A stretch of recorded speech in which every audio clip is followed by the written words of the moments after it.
Hey family, hope you guys are doing good. Welcome back to my channel.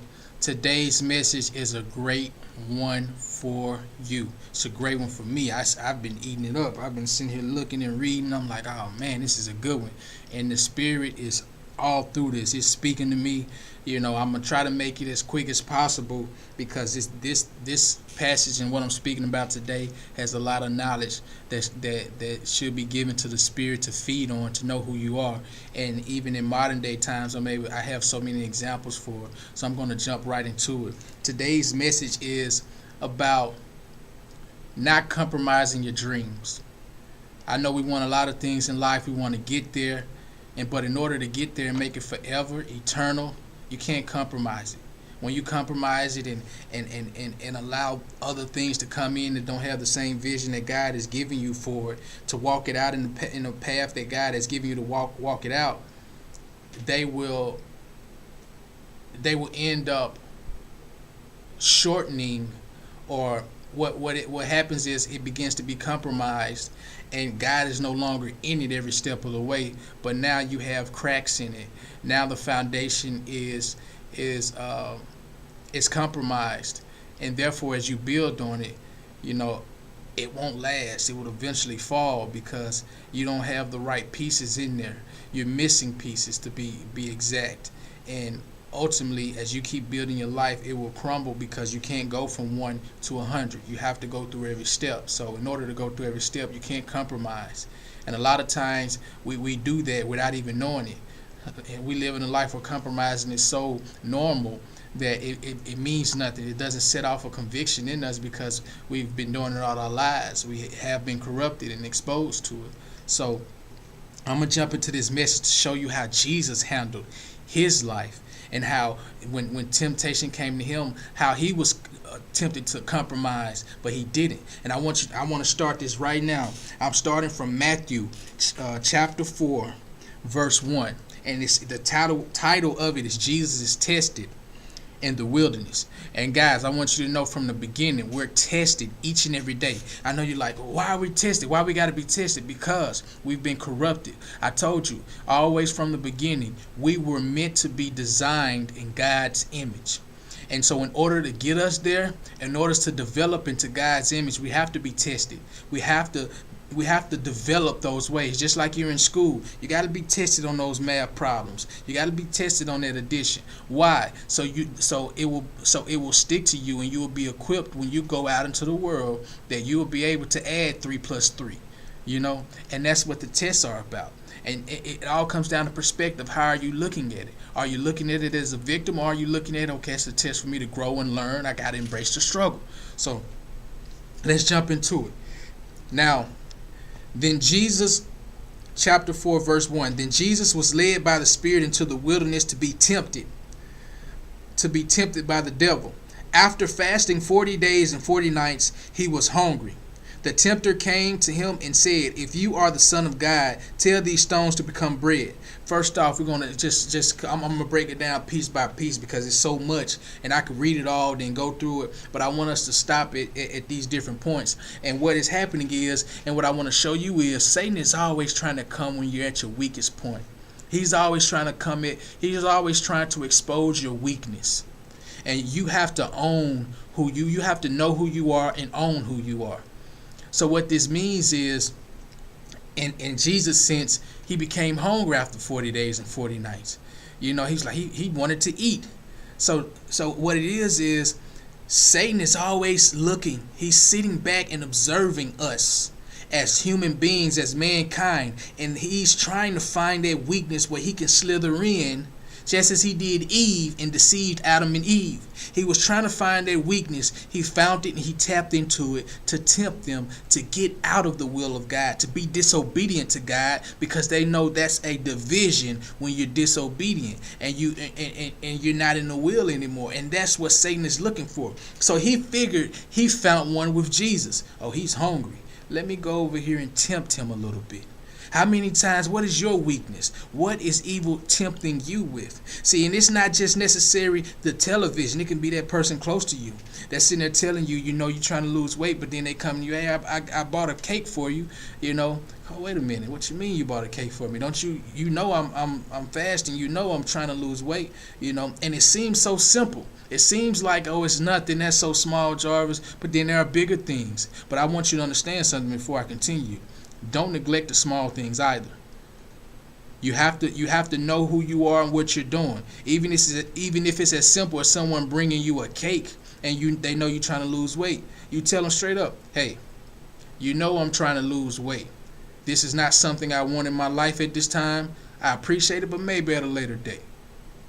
And this is what Jesus, I'm going to show you, and I'm going to show you why that response is okay, because this is how Jesus responded in this. He says, Jesus answered, it is written, man shall not live by bread alone, but on every word that comes from the mouth of God. So what am I saying to you is, you have to know who you are. You have to know who you are on the inside and what you want out of this life. So when Satan comes and try to tempt you on your weakness, or when you're at your weakest point, you stand up firm with knowing who you are. Hey, hold up right there. They're not going to trespass it any further, because right now you're going against what I believe in. Right now you're going against who I am.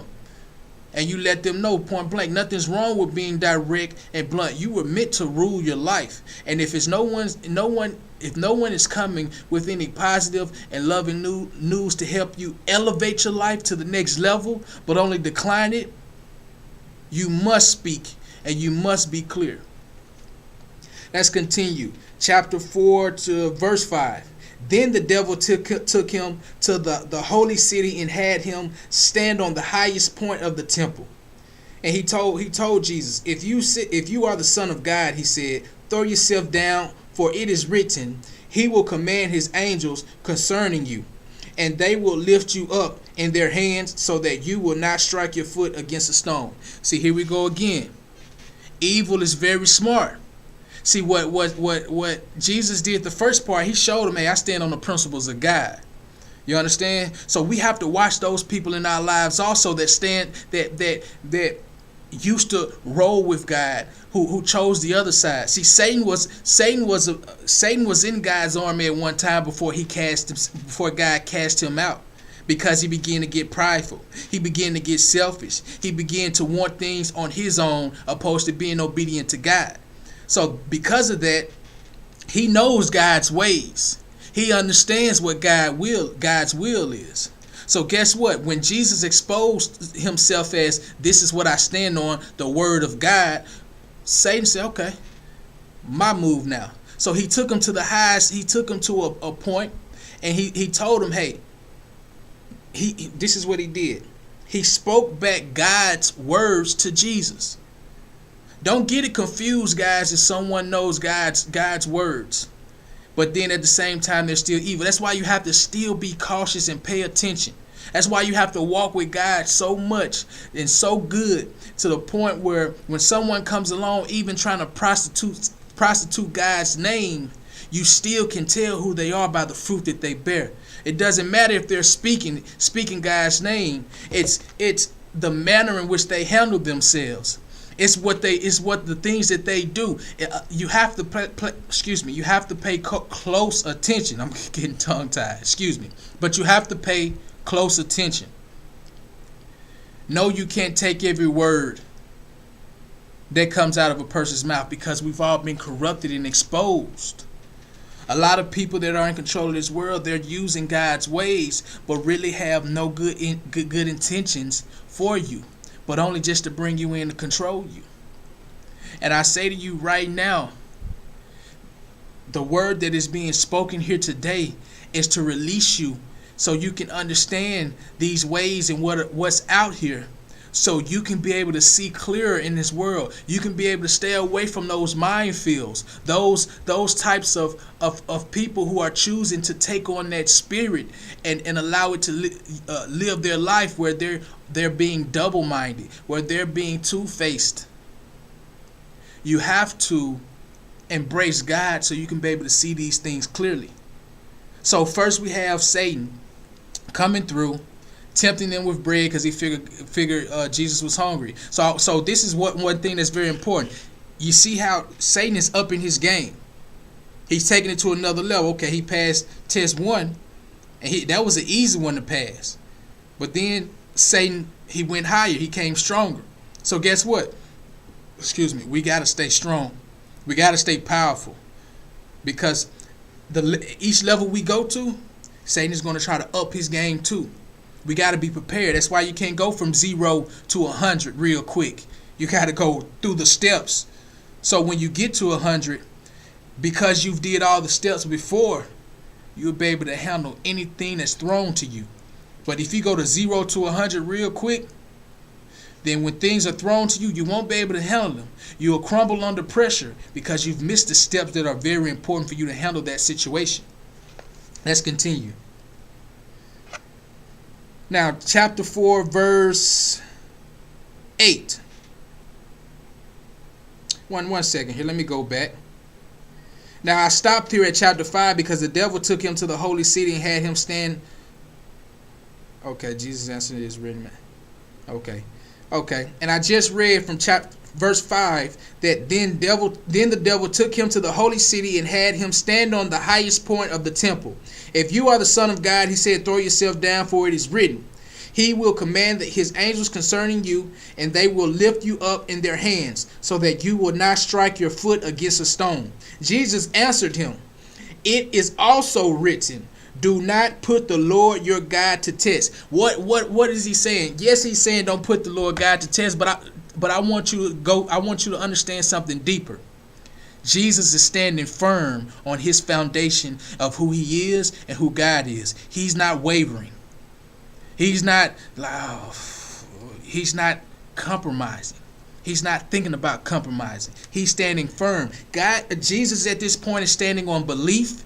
He's standing on faith. He's standing on trust. He knows without a shadow of a doubt that Satan can't do anything to. These are the principles he's standing on, and these principles are given by God. These principles will show you so much if you walk in them and live it. You will see things. You will see things deter. You will see evil get away from you. You will deter evil. You will deter things out of your life because it can't be around a godly presence. You know, they say misery loves company. Misery only loves company that is miserable just like them, that are going through things just like them, that allow them to be a leech to them. If you're godly, misery is not quick to come around you. You're too happy for misery. Misery want to soak in their depression, in their hate of life. But you're up, and matter of fact, misery will drain you from the happiness that you have. So what I'm saying to you is, when you walk in God's light, only people with God's light can even surround you, because darkness cannot live where light is, so it won't even come close to you. Now, let's continue here. I'm gonna wrap it up as quick as possible, guys. Now, verse 8, here we go with 8, is again the devil took him to a very high mountain and showed him all the kingdoms of the world and their splendor. All this I will give you, he said, if you will bow down and worship me. Jesus said to him, away from me, Satan, for it is written, worship the Lord your God and serve him only. I want you to understand, some guys, you got to choose. There's no jumping back and forth. You got to rock with one person, and the best person to rock with, the best being, the best spirit is God, because he's going to lead you through this thing successfully. He's going to be your father and show you the ways. He's going to be your father and grow you into who he wants you to be, and that's his image. Satan is not out to do that for you. Satan is out to control you. Satan is out to give you all that you think you want, without even showing you why you got it, without giving you understanding of what is really going on about life, but just giving you everything of life, not recognizing what comes with it. God would never do that to you. God would never set you up to fail. God is always trying to put you in a position, put you in a place of comfort. Is not excuse me, not so much comfort but protection. Keep you in a position of love. Keep you in a position of understanding. Keep you in a position of power to be able to rule your life. These are the things that God is always trying to do for you. Jesus understood that. Jesus had that power in his life. He spoke like it, and he walked as it. He had that faith. He had trust and belief that who God was, and he stood on it. And because he stood on God's principles and the patience and the discipline, Satan was throwing blows, but they weren't connected. Satan had to move. Jesus had authority over Satan.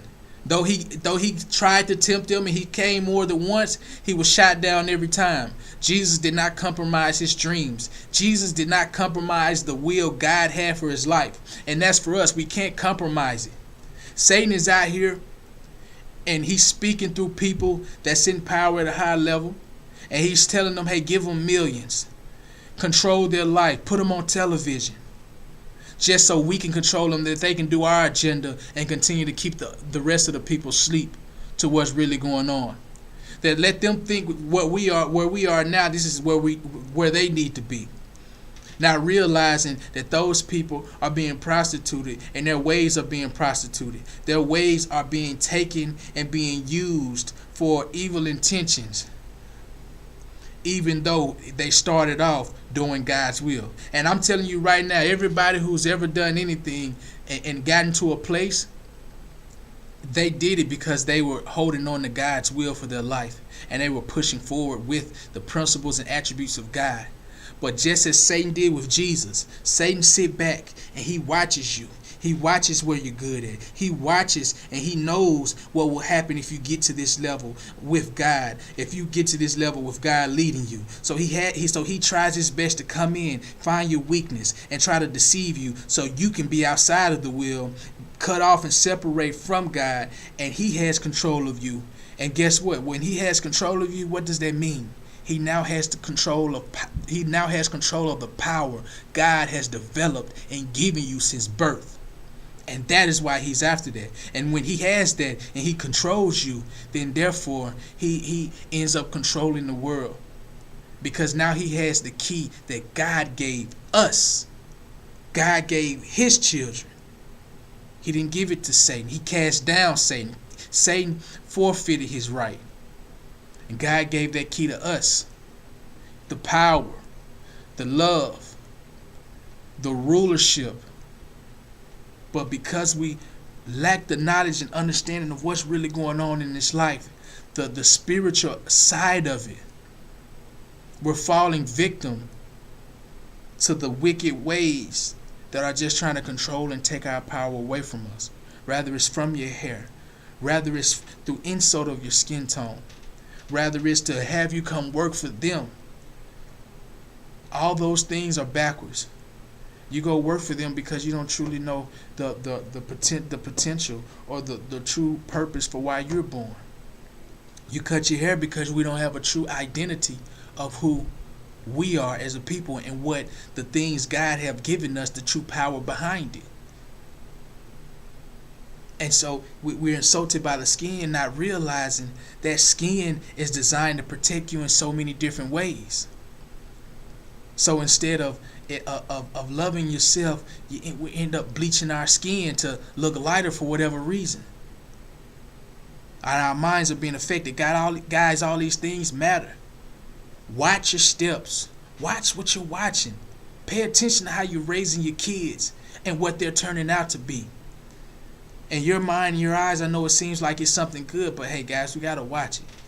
So guys, I'm going to end off on that point. That was the end of chapter 4 of Matthew. If you want to go back and read that, it is chapter 4 of Matthew. And that speaks about Jesus' encounter with temptation. Guys, we have temptation in this world every single day.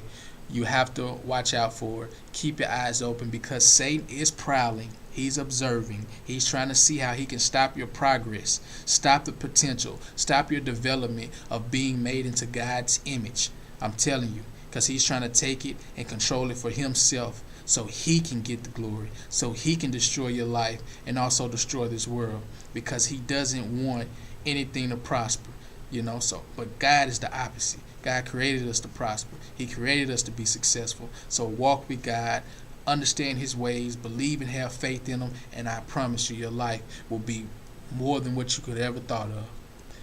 So guys, continue forward, keep your head up, and hey, don't forget to embrace the struggle, because that's where the growth is. I'll see you guys later.